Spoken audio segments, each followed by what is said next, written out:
Welcome to the Mystic Messenger, where sacred remembrance begins and where the soul returns to its original light.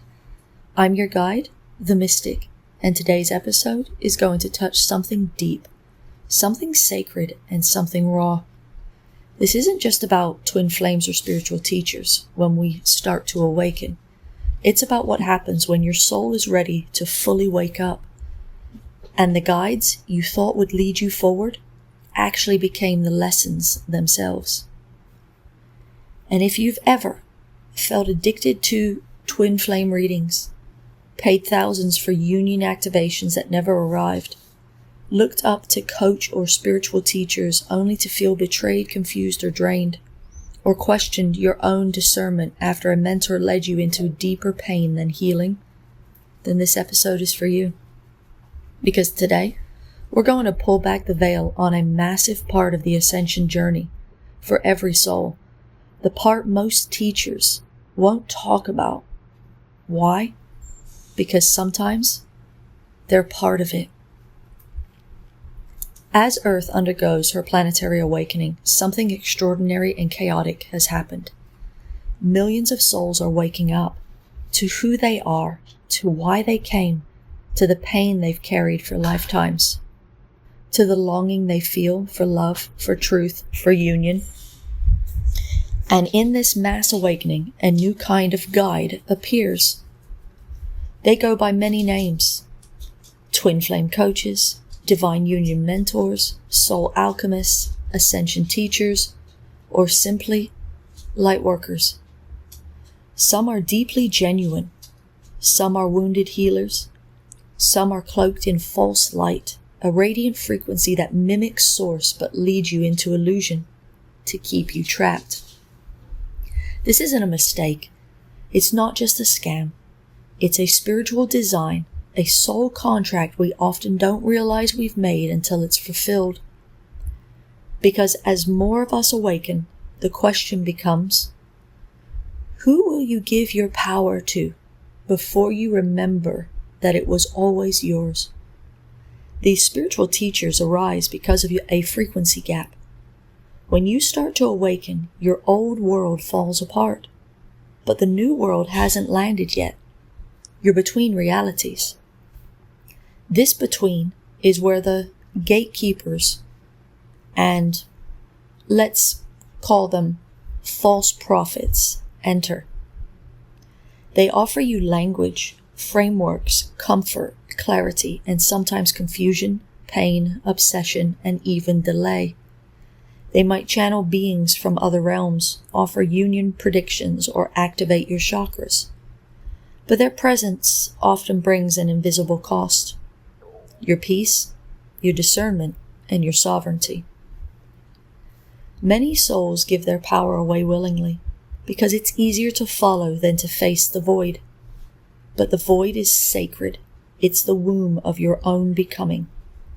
And one of the final initiations before embodying 5D consciousness is this: can you reclaim your soul authority after giving it away to someone who claimed to hold your truth? That's the real test. And it's one every awakened soul must pass. Even the spiritual teacher you now outgrow, they were never a mistake. They were your mirror. They were the sacred misdirection that taught you to realign. Because nothing external can grant you union. Only you can choose it and become it. So when the teacher becomes the test, and the twin becomes the trigger, you are standing at the gates of mastery. Not all spiritual teachers are the same. In fact, not all are even meant to teach you. Some are here to trigger you, test your discernment, or reflect your deepest spiritual illusions back at you. As your consciousness evolves, you will inevitably meet 3 distinct kinds of spiritual figures on your journey. Especially on the twin flame path, as we all know, a lot are walking. Each one serves a role. Each one reveals something about your own soul frequency and stage of awakening. And here they are.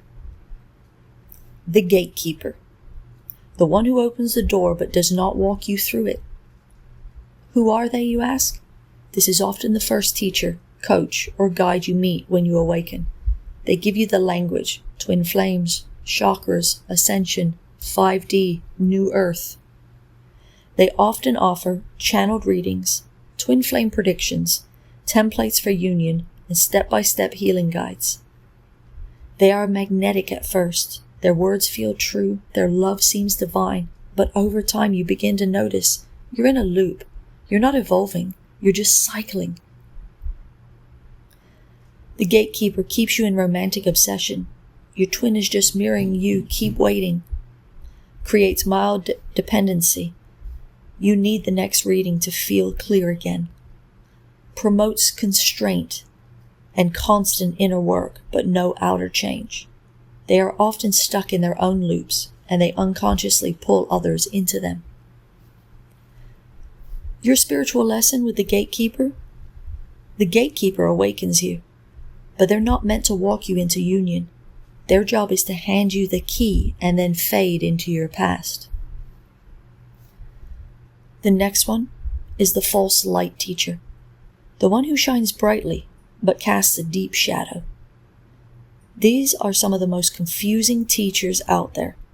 They appear awakened, powerful, even godlike.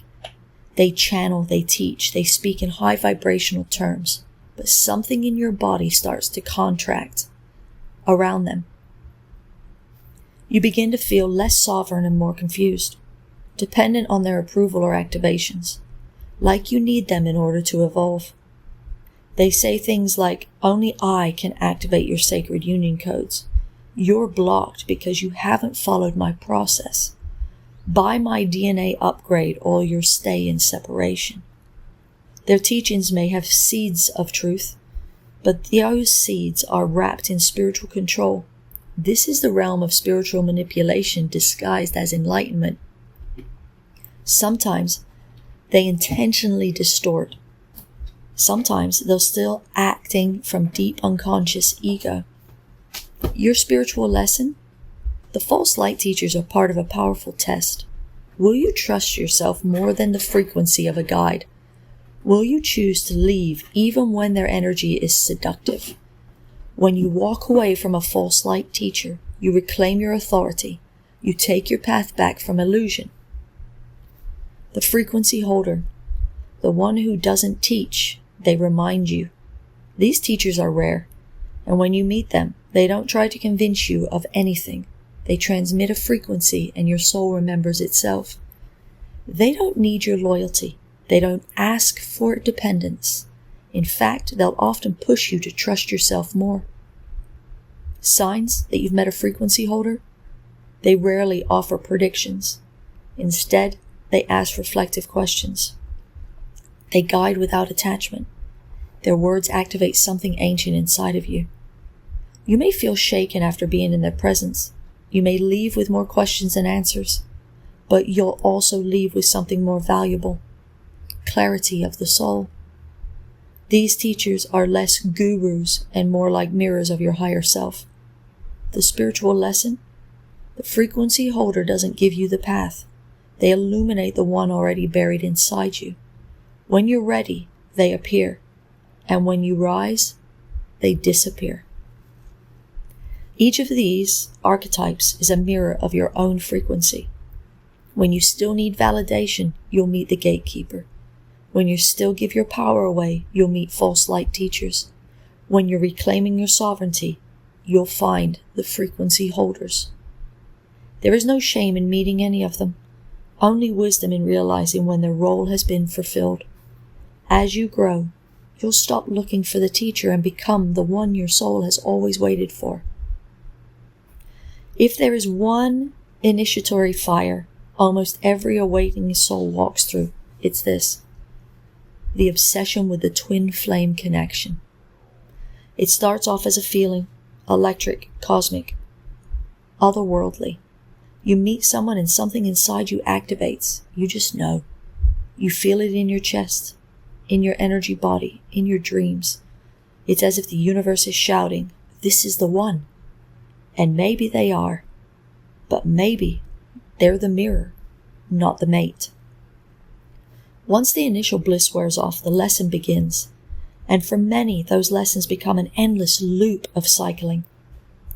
You're watching endless twin flame readings. You're checking social media for signs from them. You're believing you must heal everything before they return. Being told they are running and you are chasing. Feeling stuck in a painful waiting room called surrender. The connection that once awakened you is now consuming you. This is the spiritual trap. And ironically, it's been reinforced by many twin flame teachers who keep souls in a pattern of wait, heal, mirror, and repeat. It's a vicious cycle. You're taught that every delay is your fault, that every time they leave, you must go deeper into self. They are the price, and you must become ready enough to deserve them. This is not ascension.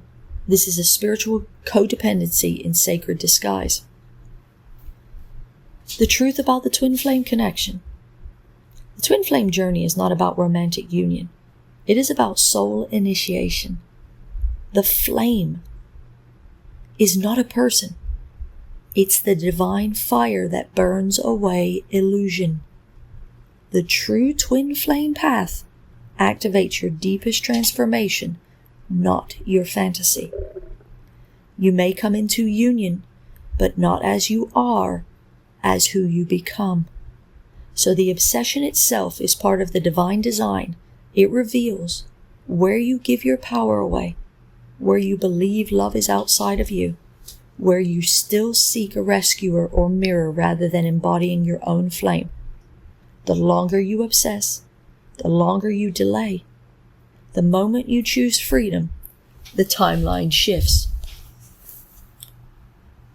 Obsession is a frequency match for fourth dimension spiritual entanglement, karmic purification, ego death disguised as divine longing. It's not because you're broken, it's because your soul is rebuilding your entire architecture of love. That person you fixated on, they're a portal, not a destination. And the more you believe they are the source of your wholeness, the more the universe will pull them away until you reclaim your center. You ask, how do I exit this obsession loop? Well, stop calling it surrender if it feels like waiting. True surrender is not passive, it's powerful. It's a reclamation of your timeline. End the readings. Just for a while. Don't feed the loop. Starve the cycle. Let yourself feel who you are without the narrative. Return to your body. Obsession lives in the mind. Freedom lives in the now. Breathe, ground, and reconnect. Ask your soul, what was this connection designed to awaken in me? Journal, listen, let the deeper truth rise. Rewire the belief that love is external. You don't attract union by being perfect. You attract union by being aligned with truth. When you break the chains of twin flame obsession, something miraculous happens. You stop chasing the external. You become magnetic to truth and aligned partnership. Your divine masculine and feminine within start to unite. You enter a higher soul timeline where union is no longer a test, it becomes a choice. And that's the point. The twin flame path isn't about getting them back. It's about getting yourself back. The version of you who remembers they were whole all along. And ironically, that's when union becomes possible. The twin flame path and your entire awakening journey is not just about soul connection. It's about karma, contracts, and most importantly, choice. These three spiritual forces shape everything you experience on earth, and most souls don't realize just how much power they have once they awaken to how these forces work. Karma is not a punishment. It's not revenge from a past life. Karma is unfinished energy, the momentum of past choices that must now be brought into harmony. Think of karma as a loop seeking resolution, a lesson returning for integration, a mirror asking, will you choose differently this time, or do it the same way you did last time? Your twin flame connection may have karmic roots, especially if the bond is intense but imbalanced. There's a pattern of return and retreat. Pain outweighs peace over long periods of time. But that doesn't mean it's wrong. It means it's sacred work, and work you agreed to complete together. Before you incarnated, you made agreements, some with other souls, some with guides, and some with yourself. These contracts were not designed to enslave you. They were designed to awaken you. You may have agreed to trigger each other into awakening, clear ancestral trauma together, walk beside one another until a certain point, and then part ways.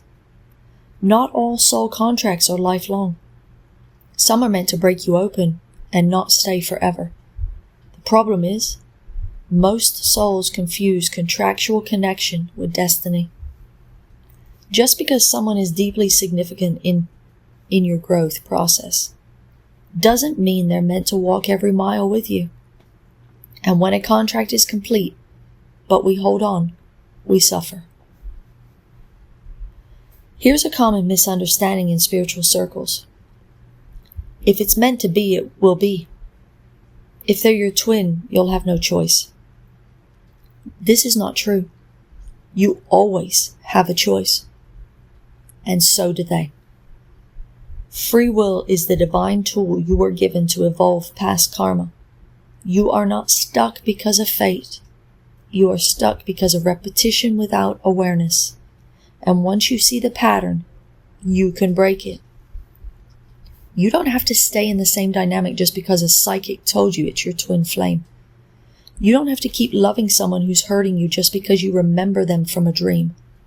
You can love them, forgive them, bless them, and still choose your own freedom. That choice doesn't end the connection. It actually elevates it. And in that space, a new timeline is born. A new soul agreement can be written. A new version of your union can emerge, or a new aligned partner can appear. Choice is the point where karma ends and sovereignty begins.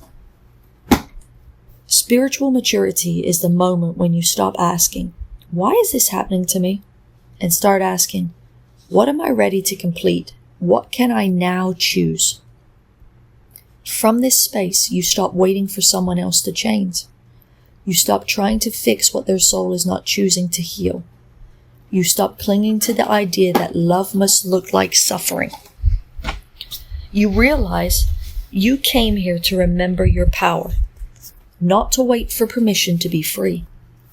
And in that moment, you are no longer bound by the old contract. You fulfilled it, you've graduated the lesson, and you are now free to write a new soul story. One of the most important and most misunderstood parts of the twin flame or soul connection journey is knowing when it's complete. Not all endings are failures. Not all unions are meant to last in this dimension.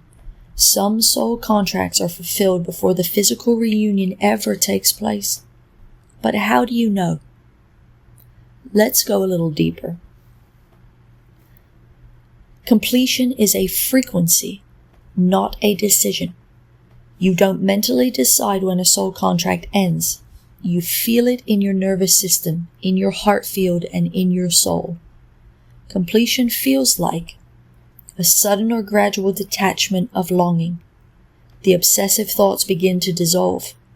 You stop needing answers, and you feel the closure from within. The connection still exists, but it no longer pulls you off your center. You may still love them. You may still feel them in dreams or energy, but the bind is gone. The karmic grip has been cleared, and the soul agreement has been honored. Some signs a soul contract has reached completion. You've learned the primary lessons they were sent to teach you. Maybe they come to awaken your voice, or to show you your shadow, or to ignite your mission. If the lesson is integrated, the contract has done its work. There is no longer forward movement. You've looped, you've waited, you've hoped, but nothing has shifted in the physical or energetic for a long time, and you now feel the cycle repeating, not evolving. You don't recognize who you were when you met them. You've grown so much that the old version of you, the one who needed them, no longer exists. That means the version of the contract that was written for that old self is now expired. Your body says no, even when your heart says maybe. You feel physical resistance, anxiety, fatigue, tightness, or energetic shutdown. The soul may remember the love, but the body knows when it's time to close the gate. You no longer seek reunion as your highest outcome. Instead, you seek alignment, wholeness, peace. You trust that if union happens, it will be from truth, not attachment. That's a sure sign the contract has shifted from need to sovereignty. Now, what happens when you release a contract too late? People ask. If you override the signs, if you cling when your soul is asking you to let go, you may feel soul exhaustion, emotional burnout, physical symptoms of spiritual stagnation, which are gut issues, sleep problems, throat blockages, and timeline delays. This isn't punishment, it's energetic feedback. Your soul is saying, you've harvested all the growth. It's time to plant new seeds now. We can release a soul contract in love. You don't have to slam the door. You don't have to make it dramatic. You don't even need to tell them. You can release it spiritually and let the field adjust. Once a contract is released, the energetic field recognizes if the soul is meant to return, they come in a new form, not the past self. If a new partner is aligned, they arrive, often rapidly. You'll feel more space, peace, and inspiration for your mission. And most importantly, you no longer feel the ache. You remember, you didn't lose them. You completed the vow. You didn't fail. You fulfilled the contract. You set each other free so you could become who you were always destined to be. Now, when the soul returns, is it reunion or review? You've done the healing. You've released the attachment. You've completed the contract. And then, out of the blue, they come back. They return. A message, a dream, a post, a phone call, a text. Suddenly, the person you cried over, healed from, let go of, is standing in your energy field again. This moment is very sacred, but it is also a test, because not every return is a reunion. Sometimes it's a review. In spiritual evolution, the return of a soul connection often signals one of two things. A reunion, which is you both have integrated the necessary growth and a new chapter is possible, or a review. The universe is asking, have you truly changed? Will you choose differently this time? In a review, the patterns remain the same, just dressed in a new language or effort. In a reunion, the energy feels unfamiliar in a sacred way, like meeting the evolved version of a soul you once knew. Why does this review happen, you ask? The soul review is not a trick. It's a sacred checkpoint. It's your soul asking you, are you truly free? Or are you still waiting to be chosen? This is often the final exam of the connection. Will you shrink back into who you were? Will you bypass your growth for a hit of emotional familiarity? Will you accept breadcrumbs when you're become a feast? The review allows you to see how far you've come. If you choose the old pattern again, it reactivates the loop. If you choose your sovereignty, the lesson is then sealed. What true reunion feels like. When the soul returns in true alignment, it feels peaceful, not anxious or rushed. It's new, like you're meeting each other for the first time. It's grounded. You're not swept up in fantasy. It's mutual. Both are ready, not just one. It's purposeful. The connection now serves the mission, not just the heart. This doesn't mean it's without emotion. It just means it's no longer rooted in illusion. In true reunion, you don't need them. You choose them. They don't rescue you. They meet you. Your union is a co-creation, not a chase. Before you leap back in, sit with these soul questions and ask yourself, who am I now? And does this connection reflect that? Am I being drawn to them from wholeness or longing?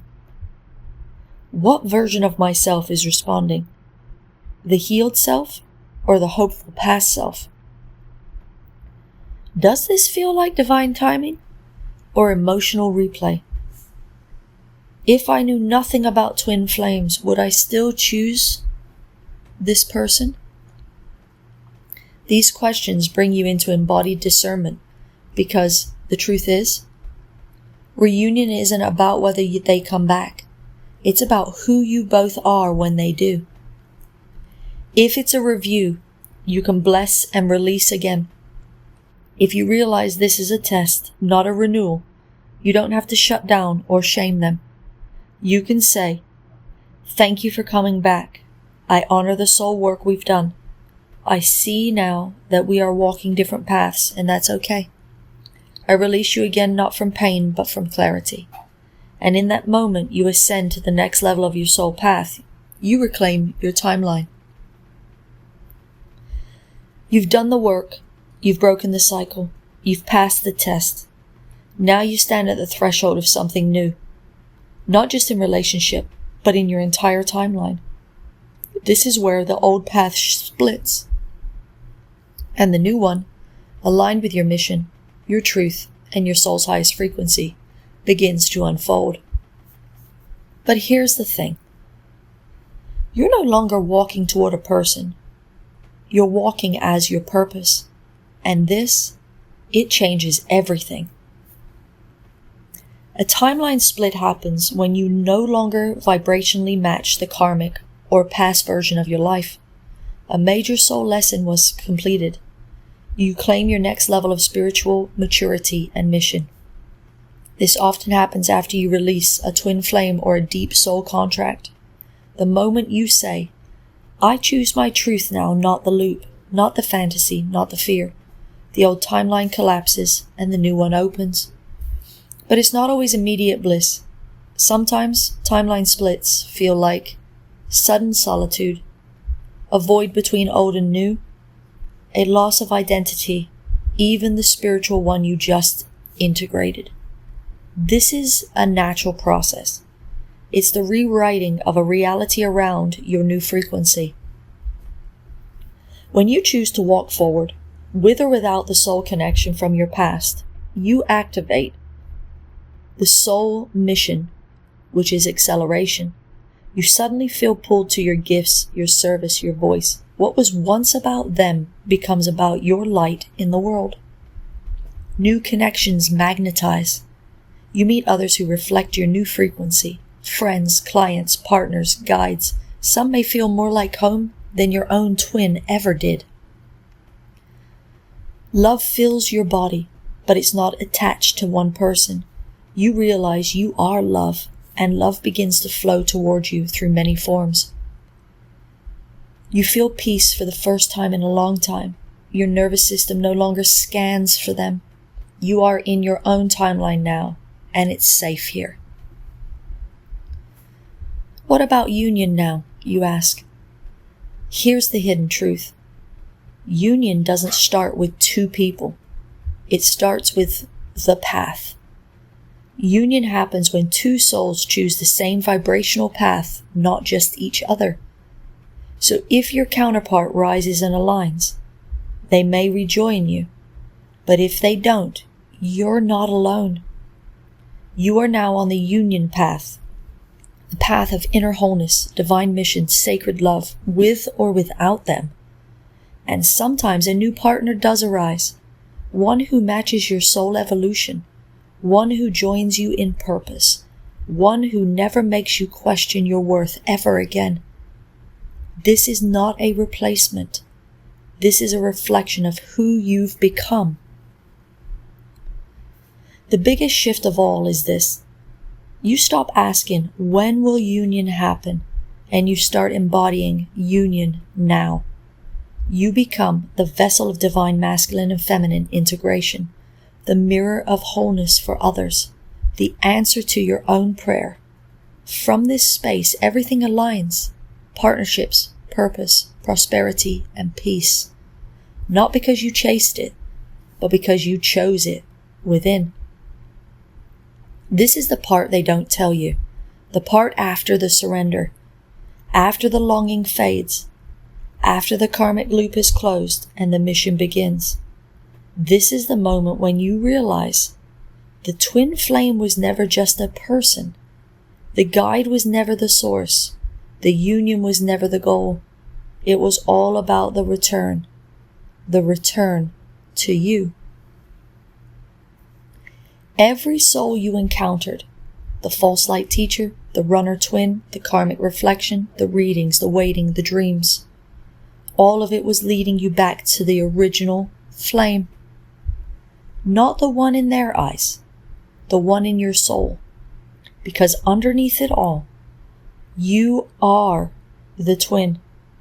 You are the flame. You are the one you've been looking for this whole time. The real initiation was never about the other person. It was about remembrance, about becoming, about reclaiming the forgotten parts of your soul.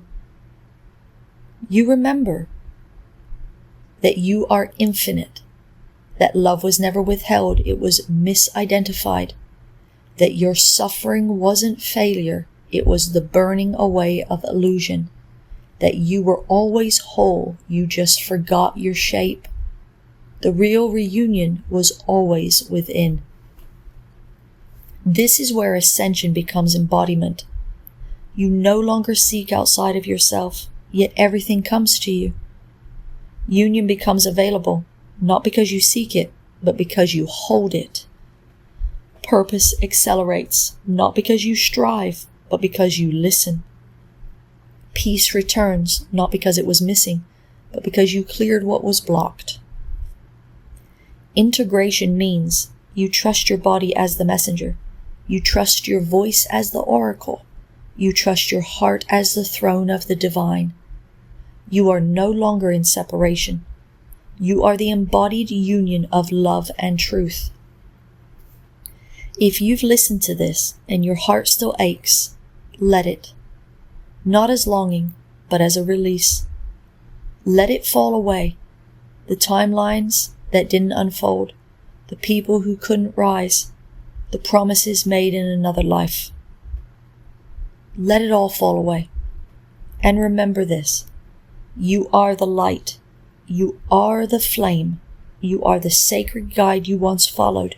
You are the one your soul has been waiting for. Let that be enough. And from that fullness, all else flows. Union is not a destination. It's a vibration you become.